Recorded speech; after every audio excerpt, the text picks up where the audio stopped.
Со оглед дека ќе имаме и во текот на утрешниот ден пресконференција, ќе бидете запознати со сите детали кои вечерва ќе биде договорени на седница на главниот штаб и местата на кои во текот на утрешниот ден ќе се действува.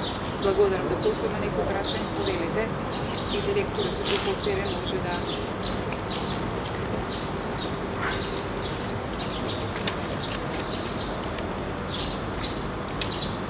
Благодарам.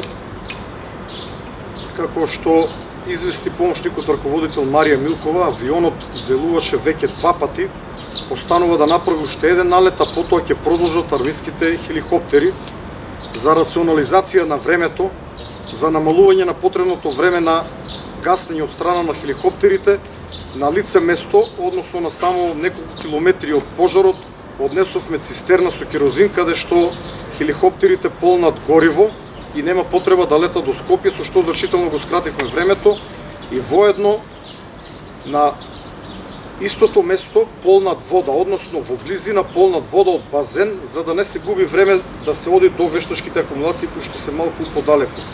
Ова е прво наше искуство со ваков авион, никој па досега во Македонија не е гаснето со ваков авион, па се уште е рано да ги кажеме нашите импресии. Се работи за авион С-27Ј Спартан, кој што носи 6 тона на вода.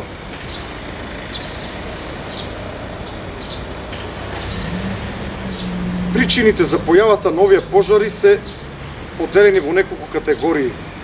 Едната е човекот, вторите се техничките причини. Кај човечкиот фактор можеме да кажеме дека се работи за намерни палежи или за ненамерни палежи. Ненамерните палежи се палежи од невнимание, она што постојано апелираме, да не се пали отворен оган, скари, да не се фрлаат од пушоци од цигари и така натаму, додека намерните мотиви може да бидат економски, некои намерно ги палат шумите за потоа да го купуват и продават поевтино дрвото и на тој начин да заработат.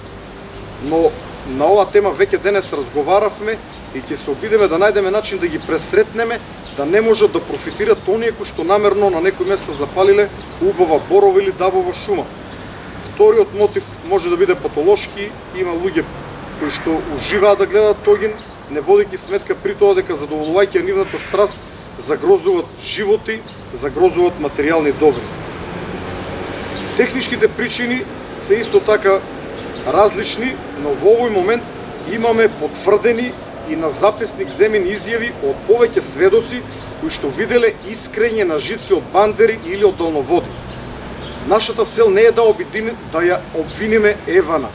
Работата е во тоа што поради исклучително топлото време жиците се разлабавени, сите знаеме дека при топло телата се шират, а ветерот кој што дува ги занесува, истите може да се допрат и да предизвикаат искричење. Токму тоа е причината поради која што вчера до Еван и Мепсо поднесовме барање да направат преглед оному каде што се сомневат, тие се должни овие прегледи да ги прават и редовно и воедно да исчистат вегетацијата доколку иста таква пораснала околу некои жици. Ние немаме намера да обвинуваме, нашата цел е итно да ги отстраниме причините, бидејќи за жал пожарите не стивнуваат. Во овој момент ние повторно имаме пожари, пред неколку минути повторно се реактивираше пожарот кој што се движеше од Катланово кон Велес и сега гори со големо темпо, но двете села, и тоа Джедимирци и Дивје, се извинувам, но понекогаш можеби ги грешам имињата на селата, бидејќи се многу села. Селата се обезбедени од страна на територијалните противпожарни единици и нема опасност во овој момент за ниту едно село, нити во овој регион, нити во регионите каде што горат останатите пожари, па ниту во Беровско-Пешевскиот регион.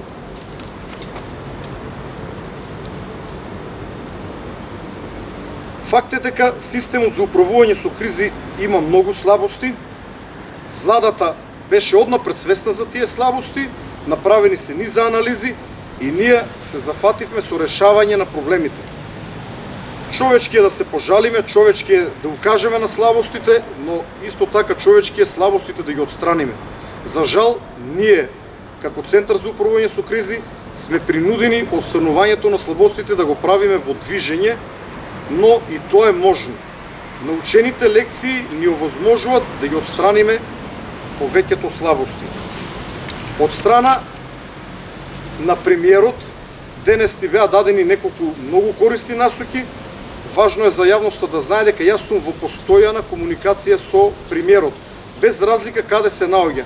Мене ми е сеедно каде се наоѓа премиерот. Секогаш кога ми е потребен, можам да го добијам на телефон, можам да го прашам за совет или да му предложам одредена работа, за истата да ме упати таму каде што е потребно, за да го скратиме ланецот на командување или бирократскиот ланец.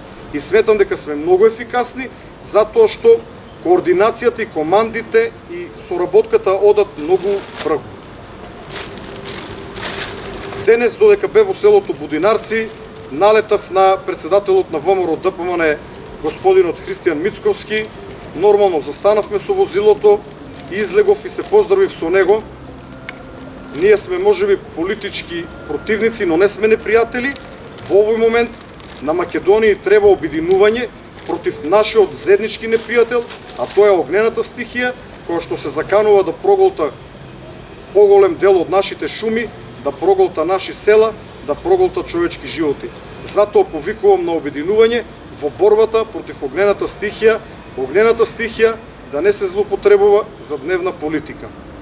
Ви благодарам. Доколку имате прашања, повелете. Прашање немаме.